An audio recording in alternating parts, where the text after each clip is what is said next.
The grand chamber of the Galactic Council stretched wider than 3 football fields.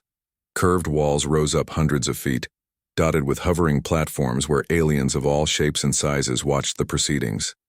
Some looked almost human. Others resembled nothing Earth had ever seen. Daniel Clark stood alone at the speaking platform. His black diplomatic suit felt too tight around his neck. Sweat gathered at his temples despite the cool air. He was the first human ambassador to address the full Galactic Council, and the weight of 7 billion lives rested on his shoulders. Representatives of the galactic community, Daniel began, his voice carrying through the translation field. On behalf of Earth and all humanity, I thank you for this opportunity. Murmurs rippled through the chamber. A tall, blue-skinned alien with 4 arms leaned toward its neighbor and whispered something. Several delegates laughed. Daniel tried to ignore them. Though we are new to faster-than-light travel, humanity has a rich history of scientific achievement, art, and philosophical thought. We hope to... The laughter grew louder. On the central platform, High Chancellor Zex2 of the Vrel rose from his seat. The Chancellor resembled a praying mantis the size of a horse, with gleaming compound eyes and a metallic exoskeleton. Ambassador Clark, said Zex2, his voice clicking and hissing through the translator. Please forgive our amusement. It is rare to hear such bold claims from a Level 3 civilization. Daniel blinked. Level 3? Yes. Your species has only recently mastered primitive atomic energy and rudimentary space travel. Most Level 3 species are still figuring out how not to destroy themselves. Zex2's mandibles clicked in what Daniel guessed was their version of a smile. It's like watching a toddler declare itself ready for university. The chamber erupted in laughter again. Daniel felt his face grow hot. He glanced at the viewing screen where the Earth delegation watched from their ship in orbit. Captain Catherine. Jones gave him an encouraging nod, but he could see the tension in her eyes. With respect, Chancellor, Daniel said, humanity has overcome many challenges to reach this point. We have united our planet and... United? A new voice interrupted. A blob-like creature with dozens of eyes floating in an anti-gravity chair moved forward. Our scans show 27 ongoing armed conflicts on your world. Your atmosphere is filled with carbon pollutants. Half your population lacks basic genetic modifications to prevent disease. Daniel recognized the speaker as Ambassador Zoth of the Axiom Collective. We are working to address these issues, but... And yet, you come here speaking of achievements, said a third voice. A tall, slender being with reflective skin that shimmered like mercury stood up. Humans have existed. For what, 100,000 years? The Thelosian Empire was already mapping distant galaxies when your ancestors were drawing on cave walls. Murmurs of agreement spread through the chamber. Daniel's prepared speech suddenly felt useless in his hands. Perhaps the humans should return when they've had a few more millennia of development, said Zex2. We could allocate them observer status until then. The chamber filled with chuckles and approving noises. Daniel felt his heart sink.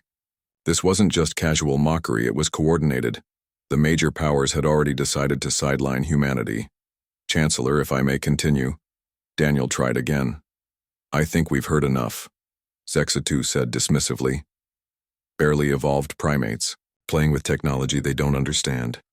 Earth will be classified as a developing world under Council protection. This means all technological exchange will be regulated by Council authorities. For your own safety, of course. Daniel gripped the edges of the podium. We did not come here to be treated as children. And yet, children you are, said Zoth, its many eyes blinking in sequence. Be grateful we're willing to supervise your Daniel. Walked quickly down the curved hallway of the galactic hub, his shoes making soft sounds on the smooth floor. Behind him, his assistant Olivia Martinez struggled to keep up. They planned this, Daniel said. His hands were shaking. They never meant to take us seriously. It could have been worse, Olivia said. She pushed her dark hair away from her face. At least they didn't kick us out completely. Daniel stopped and turned to her. Being treated like children isn't much better. Did you see how they laughed? They reached their assigned quarters, A small set of rooms with strange furniture clearly not made for human bodies. The walls glowed with a soft blue light. Through the window, they could see the massive ring-shaped station that housed the Galactic Council. Hundreds of ships moved around it like fish in a pond. Ambassador Clark. A voice came from the communication panel on the wall. Captain Jones requests to speak with you. Put her through, Daniel said. The wall shimmered, and Catherine's face appeared. Her blonde hair was pulled back tightly, and her captain's uniform looked crisp even through the screen. I watched the session, Catherine said. Her voice was calm, but Daniel could see the anger in her eyes. The crew is pretty upset. That makes all of us, Daniel replied. What do we do now? Some of my officers want to return to Earth. They say, if this is how the galaxy sees us, maybe we're better off alone. Daniel sat down on a chair that adjusted itself to fit his human shape. 5 years ago, he had been teaching history at a small college in Ohio. Now he was representing all of humanity, after being laughed at by aliens. Life had strange turns. We can't leave, he said finally. That's what they want. They think we'll run away with our tails between our legs. So what's your plan? Catherine asked. Olivia stepped forward. Daniel was a history professor before he joined the diplomatic service. He didn't get this job because he had connections. He got it because he understands how civilizations rise and fall. Daniel looked at her, surprised by her defense. Olivia had been assigned to him just weeks before the mission. She was young, only 28, but she had a sharp mind and never seemed impressed by rank or title. The professor part doesn't matter much now, Daniel said. What matters is that we don't let them define us. A chime sounded at their door. Olivia went to answer it while Daniel continued talking with Catherine. We need to learn more about these species, he said. Find out who they really are, not just who they pretend to be. Olivia returned with a small alien following her. It had pale, almost translucent skin and large eyes. It stood about 4 feet tall and wore a simple brown robe. Ambassador Clark, this is Nick Zavala of the Selenite Republic, Olivia said. The alien bowed slightly. I apologize for coming unannounced. What happened in the council chamber today was unfortunate. Daniel stood up. You weren't laughing with the others. No. My people remember what it's like to be new to the stars. Nick Zavala's large eyes blinked, slowly. The council treats all newcomers this way, especially those they see as potential threats. Threats? Catherine asked from the screen. We've barely mastered faster-than-light travel. How could we threaten them? It is not your technology they fear, Nick Zavala said. It is your potential. Humans adapt quickly. You learn, you change, you overcome. Many of the older species have forgotten how to do these things. Daniel's mind raced with this new information. They're not just being arrogant, they're deliberately trying to keep us down. Nick Zavala nodded. The council will vote tomorrow on whether to place Earth under developmental supervision. If they do, your world will have no real voice here for centuries. Then we have until tomorrow to change their minds, Daniel said. He looked at Catherine's image on the screen, then at Olivia, and finally at their new alien ally. And I think I know where to start. Growth at all. The chamber was silent now, watching Daniel. He could feel dozens of alien gazes upon him, some amused, some indifferent, a few almost sympathetic. Daniel took a deep breath. This was humanity's first step onto the galactic stage, and they were being laughed off it. But as he looked around, at the smug faces of the council members, a quiet determination settled in his chest. They might be laughing now, but they didn't know humanity like he did. The galactic archives took up an entire level of the council station. Rows of glowing data terminals stretched as far as the eye could see. Daniel and Olivia followed Nick Zavala through the maze of information. Each species in the council must share their history and knowledge, Nick Zavala explained. Her thin fingers waved at the endless terminals, though they often hide the most important parts. How do we find what we need? Daniel asked. We only have until tomorrow, I have access as a minor council member, Nixvala said. The major powers don't worry much about the Selenites. We're too small to be a threat. They reached a quiet corner of the archives. Nixvala placed her hand on a terminal, and it lit up with alien text. I'm going to show you the real history of the council, she said, not the one they tell newcomers. Images filled the air above the terminal. Daniel saw strange worlds, alien cities, and starships of designs he had never imagined. The images changed faster and faster.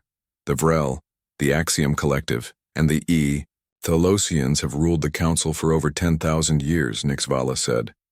They were not always so powerful. The images showed smaller, simpler versions of the alien species. The Vrel were once prey animals on their homeworld, Nixvala continued. They lived in fear until they developed technology. Daniel watched as the history unfolded. They were victims. Yes. And once they gained power, they became determined never to be victims again.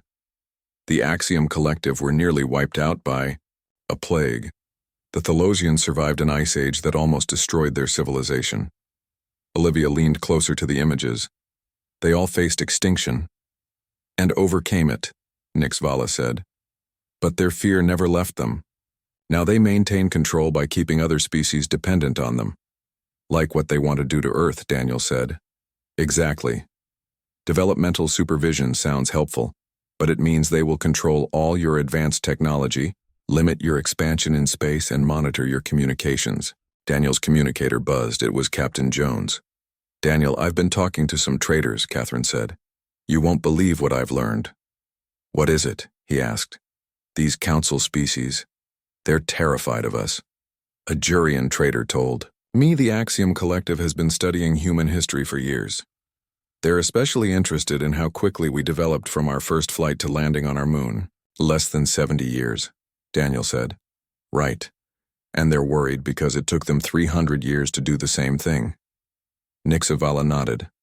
The council species advance slowly and carefully. They fear humanity's speed of development. There's more, Catherine said. The trader said the council has strict rules against certain kinds of research. They call it disruption control. Any technology that might change society too quickly is banned. Daniel thought about this. So they don't just fear our potential. They fear change itself. Yes, Nixvala said. Many council species haven't had a major cultural shift in thousands of years. Their art, music, and philosophy remain largely the same as they were millennia ago. While they talked, Olivia had been searching through another terminal.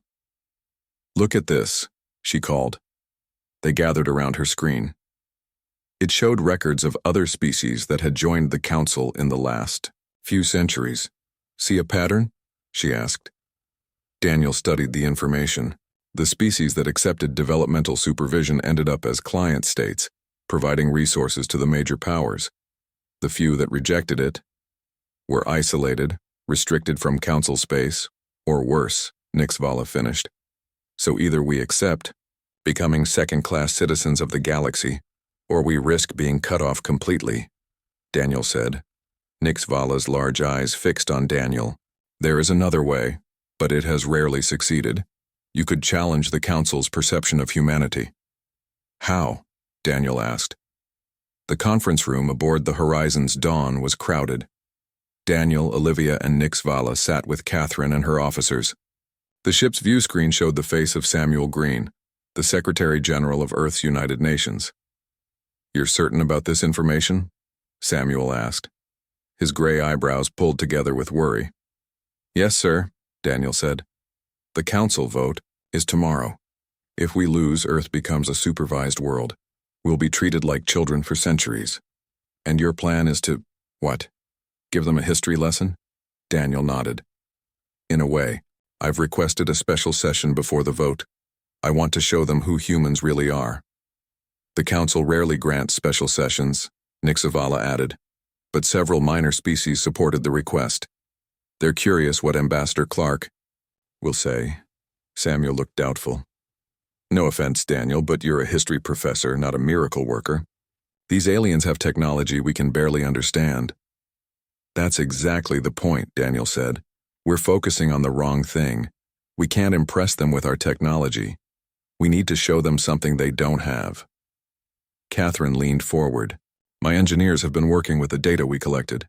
The council species have incredible technology, but they develop it very slowly. They haven't had a major breakthrough in hundreds of years. They perfect what they have, Olivia said, but they don't create new ideas very often.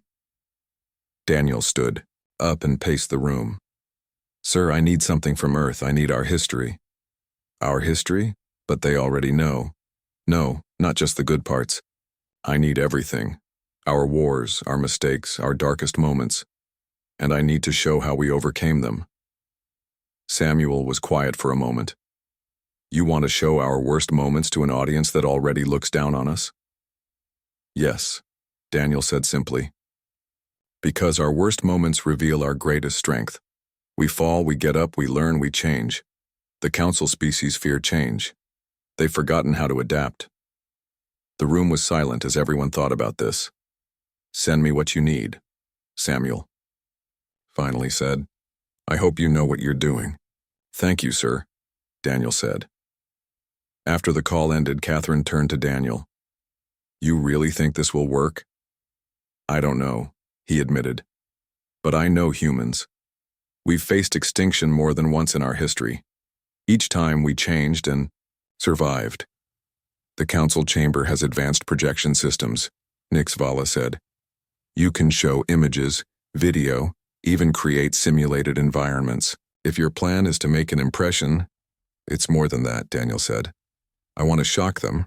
I want to make them uncomfortable. And then I want to make them think. For the next 12 hours, Daniel barely slept. He and Olivia sorted through Earth's history, selecting events and images. Catherine's technicians worked to format everything for the alien systems. Are you sure about including this? Olivia asked, pointing to footage of World War II. It shows us at our absolute worst. Daniel nodded.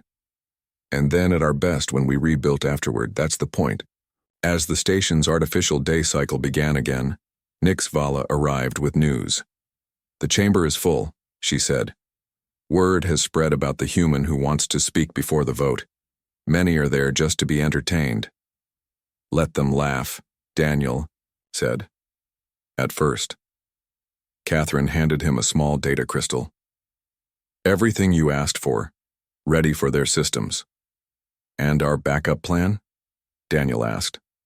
In place, she confirmed. The broadcast will reach every human ship and settlement, no matter what happens in the chamber. Daniel took a deep breath and straightened his uniform. Olivia gave his shoulder a squeeze of support. Remember what you told me about history, she said. How it's not just about studying the past, but understanding how people change. Daniel nodded. Today we're going to make some history of our own. Together they walked toward the council chamber, where representatives of 100 alien species waited. Some came to mock, some came out of curiosity.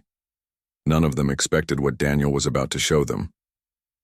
By showing them something they've never seen before, Nixvala said.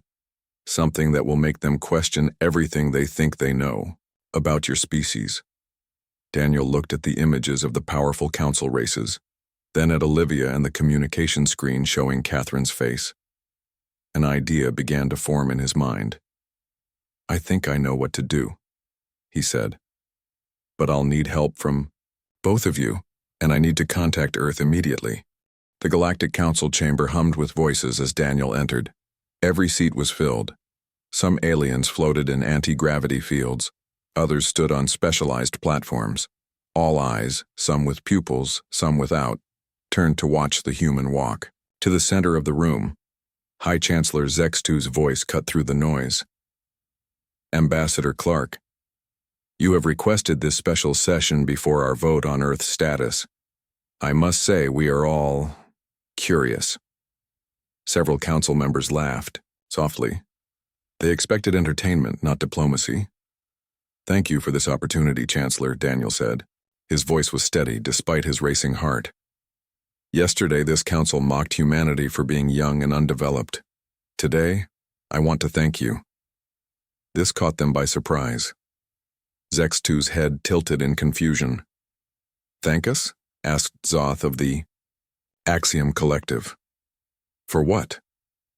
For reminding humanity of its place in the universe, Daniel said. It's an important lesson, but now I'd like to share some lessons of our own. He inserted the data crystal into the control panel. The chamber lights dimmed, and the vast dome above them transformed into an image of Earth, blue and green and wrapped in clouds. This is our home, Daniel said.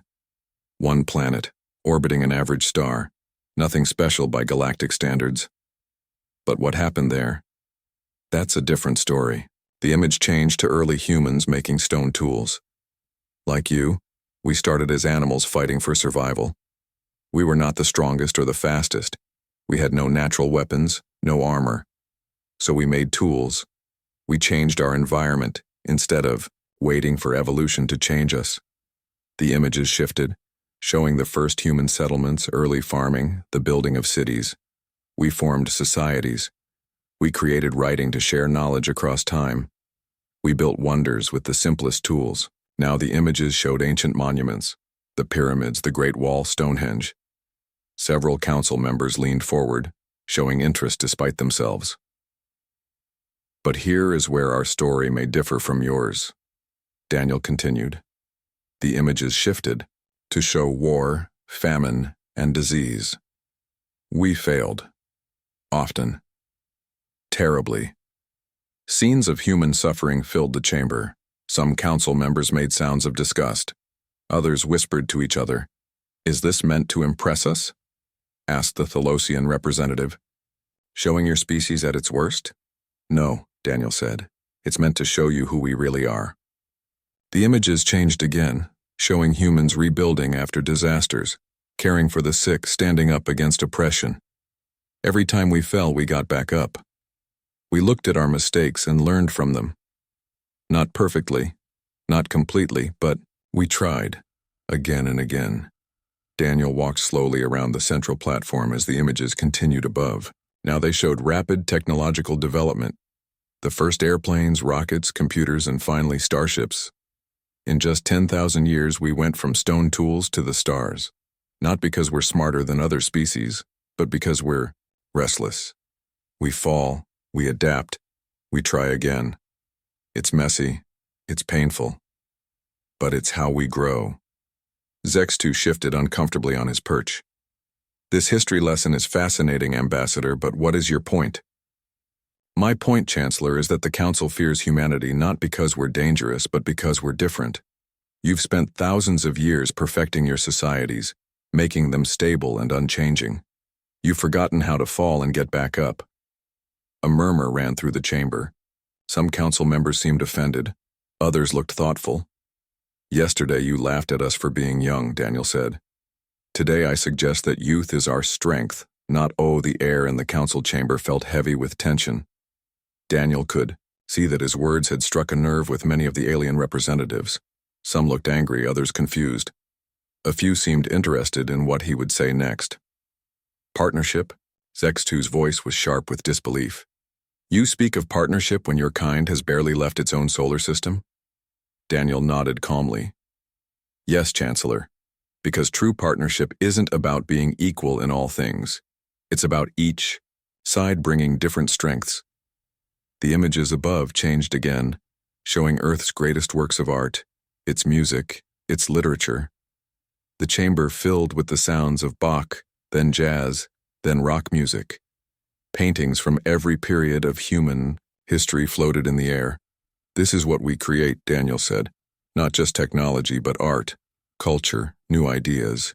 He tapped the control panel again, and now the images showed scientific breakthroughs, medical advances, and social movements that had changed human society.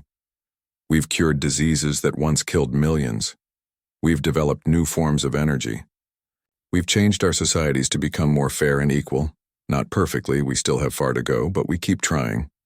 A small alien with feathers instead of skin spoke up from one of the lower platforms. How frequently do humans create new art forms? Constantly, Daniel replied. In the last century alone, we've developed dozens of new styles of music, art, and literature.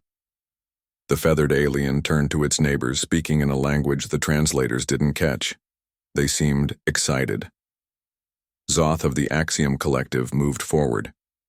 This cultural development is interesting, but it does not change the fact that humanity is dangerously unpredictable. Your history is filled with violence and conflict. Yes, Daniel admitted. We've hurt each other terribly, but each time we've learned and grown. When was the last time the Axiom Collective changed a fundamental belief? Zoth's many eyes blinked in surprise at the direct question. Our ways have served us for 10,000 years, Zoth said finally. Why would we change what works?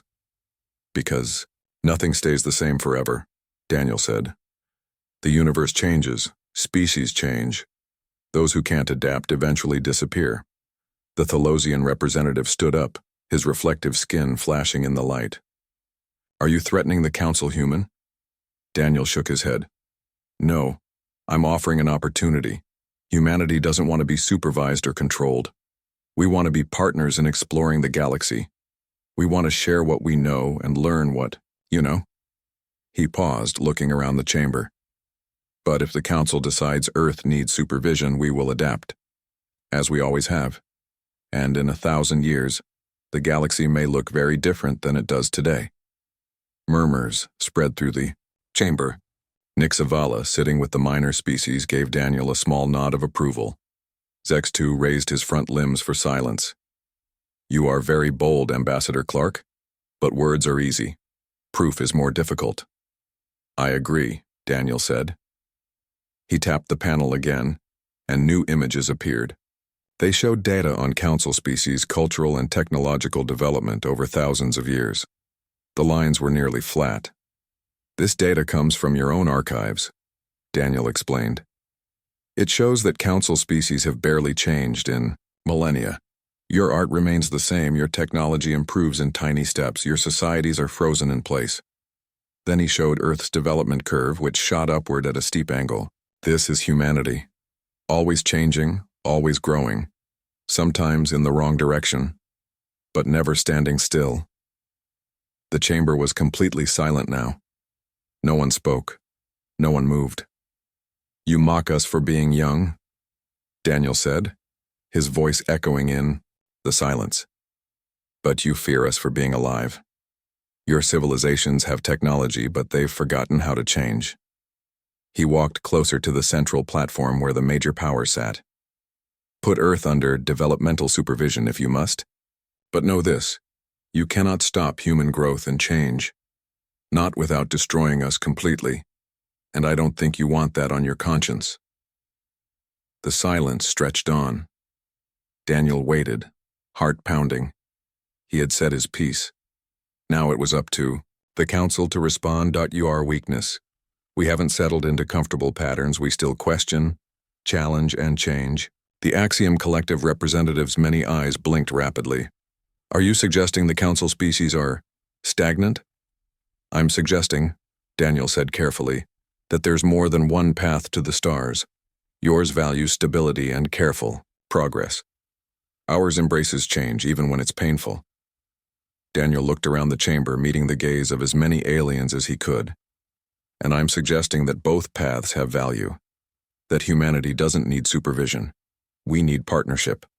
The silence in the council chamber lasted so long that Daniel wondered if he had gone too far. Thousands of alien eyes stared at him. Some with anger, some with surprise, and some, just a few, with newfound respect.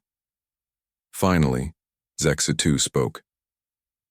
You claim we fear change, Ambassador Clark. Yet our civilizations have lasted thousands of years because of stability. Humans may see rapid change as progress, but we see it as chaos. Chaos can lead to creation, Daniel replied. Look at Earth's history. Our greatest breakthroughs often came after our darkest moments. A new voice spoke up. It belonged to a small, purple alien Daniel hadn't noticed before. The human speaks truth that many have forgotten. Zoth's many eyes blinked rapidly. Silence, Kelnara. The Antali have no standing to speak in this matter. We have every right, said Kelnara. When my species joined the council 300 years ago, We faced the same choice Earth faces now. We chose supervision. Do you know what happened? Alien didn't wait for an answer. We lost ourselves, our art, our music, our stories, all became copies of council culture. Our children no longer dream. They only follow. Other minor species began to speak up, sharing similar stories. The council chamber grew loud with voices. Some supported Daniel's position. Others called for order and tradition. Zex too raised his limbs for silence. This is most irregular. We are here to vote on Earth's status, not to question council traditions. Perhaps we should question them, said a new voice. It came from one of the Thalosians, but not their main representative. This one was younger, with skin that rippled like water. I have studied human history since we discovered their signals. They are violent, yes, chaotic, certainly, but they create wonders our people have not imagined in 1,000 years. Q. Chamber erupted again. Arguments broke out among council members. Olivia leaned close to Daniel. What's happening? She whispered. We've started something, Daniel said. Not just about Earth, but about how the council works. Nix Vala slipped through the crowd to join them. This is unprecedented. The minor species rarely challenge the major powers. On the main platform, the leaders of the three major powers were having a heated discussion. Zex too looked angry. The Thalosian representative seemed uncertain. Exoth's many eyes darted from one council member to another. Finally, Zex too called for order again. It seems Ambassador Clark's presentation has complicated our decision. I propose we postpone the vote on Earth's status. A mix of cheers and protests filled the room. Daniel held his breath. Instead, Zex too continued, I propose a period of direct observation and cultural exchange. Let representatives from all council species visit Earth. Let them see this human adaptability firsthand, and let humans visit our worlds to better understand our ways. Zoth moved forward. And after this exchange? Then we will vote, Zex too said, when we have facts, not fears, to guide us. The council voted immediately on this new proposal. The result was clear. The motion passed with support from most minor species and even some major ones. Daniel could hardly believe it. They hadn't won complete freedom for Earth, but they had won time and a chance to show the galaxy who humans really were. As the session ended, council members approached Daniel in groups. Some seemed angry, keeping their distance, but many were curious, asking questions about Earth's culture, art, and history. A tall Thalosian stopped in front of Daniel. Your words today have started something, human. Some will thank you for it, others will not. What do you think? Daniel asked. The Thalosian was quiet for a moment. I think the stars, as 6 months had passed since the historic council meeting. Daniel stood at the window of his new office on Earth, watching ships land at the Galactic Embassy complex. The sleek vessels came in all shapes and sizes, carrying visitors from dozens of alien worlds. Your next appointment is here, Olivia said, entering the room. The cultural exchange group from the Selenite Republic. Daniel smiled. Send them in. Nix Vala entered with 5 other Selenites. They wore simple robes decorated with Earth symbols. A maple leaf, a pyramid, a dolphin. Ambassador Clark, Nix Vala said warmly. Our artists are ready to begin the joint project. They are very excited to work with human musicians. Excellent, Daniel said. The concert hall in New Delhi is prepared. For them. After they discussed the details, the Selenites left for their transport. Olivia checked her tablet.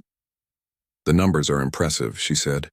Over 2,000 alien visitors to Earth in the past 6 months, and nearly 500 humans are currently visiting other worlds. And the council vote?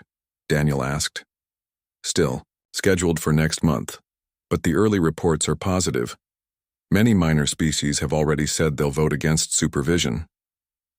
Daniel nodded. It wasn't a complete victory yet, but Earth had won valuable time and made important friends. His communication screen lit up. Incoming call from Horizon's Dawn. Catherine's face appeared. Her ship was currently in orbit around a Thalosian colony. World. Daniel, "You won't believe what's happening here," she said, her eyes bright with excitement. "The Thelosians are having their first open art exhibition in 500 years. They're showing works by young artists who are breaking traditional rules." "Inspired by human art?" Daniel asked. "Apparently. One artist told me he saw pictures of Earth graffiti and realized art could be public and political, not just decorative. They're calling it a creative revival." Daniel felt a surge of pride. This was exactly what he had hoped for, not just protecting Earth's independence, but helping other species rediscover their own creativity. After the call ended, Daniel had one more meeting scheduled. A private one. High Chancellor Zex2 arrived without ceremony. The Vrel leader looked strange on Earth, his insect-like form towering over the human furniture. "Ambassador Clark," he said formally, "I appreciate you meeting me without announcement." "Of course, Chancellor. How can I help you?" Zex2 seemed uncomfortable. "I have been studying human history more carefully, particularly your concept of Renaissance, cultural rebirth." Daniel nodded, waiting. "The Council has ruled for 10,000 years based on the principle that stability equals strength," Zex2 continued. "I believed this without question for my entire life." "And now?" Daniel asked. "Now I wonder if we have confused stability with stagnation." The alien's compound eyes fixed on Daniel. "Many of our younger citizens are fascinated by human culture. They ask questions that have not been asked in generations. Is that a bad thing?" "It is unsettling," Zex2 admitted, "but perhaps necessary. The galaxy is changing, with or without our approval." When the Chancellor left, Daniel walked to the window again. The sun was setting, painting the sky in colors that existed on few other worlds. In the distance, he could see alien visitors mingling with humans in the embassy gardens. His communication device chimed with a message from Secretary General Green. The latest report from the Axiom Collective indicated they might abstain from the Council vote, rather than oppose Earth. Another small victory. Daniel thought back to that first Council meeting, when the chamber had filled with mocking laughter. Now those same beings were visiting Earth, learning from humans even as humans learned from them. Humanity hadn't just secured its place among the stars. It had reminded a stagnant galaxy how to grow again. Outside, the first stars became visible, in the darkening sky. Once distant and threatening, now they represented possibility, not just for Earth, but for all species willing to embrace change. Daniel Clark, the history professor turned diplomat, had helped write a new chapter in the story of the galaxy. And this chapter was just the beginning. We'd been silent for too long. As Daniel, Olivia, and Nixvala left the chamber, they saw Catherine waiting for them. She had watched everything from the ship's link. "Well done," she said, smiling. "Earth is proud of you today." Daniel looked back at the council chamber where aliens from 100 worlds were still talking about what had happened. "This is just the beginning," he said. "We've got their attention. Now we need to show them who we really are."